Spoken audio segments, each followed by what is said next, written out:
তো চলো আজকে এই কাচের গ্লাসটার উপর কিছু পাকনামি করা যাক। আর অবশ্যই তোমরা এরকম কাচের গ্লাসে কাজ করতে গেলে তোমাদের মায়ের পারমিশন নিয়ে নিবে, না হলে বুঝতেই পারতেছো একটাও মায়ের আর মাটিতে পড়বে না, সব পিঠে পড়বে। তো যাই হোক, আমি এখানে আমার মায়ের পারমিশন নিয়েই এই কাচের গ্লাসে কাজ করতে শুরু করে দিয়েছি।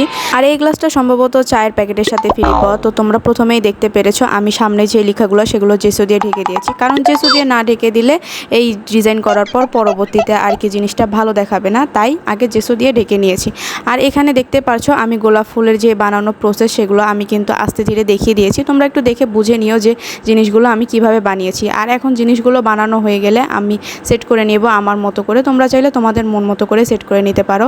আর জিনিসটা কমপ্লিট হওয়ার পর এটা দেখতে ঠিক এমন হয়েছে। আর চলো এটাকে এখন কালার করা যাক। এখানে আমি গোলাপ ফুলগুলোকে প্রথমে লাল করতে চেয়েছিলাম, কিন্তু পরে আমার কাছে মনে হলো যে আমি একটু হালকা কালার করব, তাই গোলাপ ফুলগুলোকে আমি বেবি পিঙ্ক কালার করে নিয়েছি। আর ডালগুলো একটু হালকা আর পাতাগুলো একটু গাঢ় কালার করে নিয়েছি। আর এখন জেসু অ্যাপ্লাই করে নিলে রেডি আমাদের সুন্দর মগ।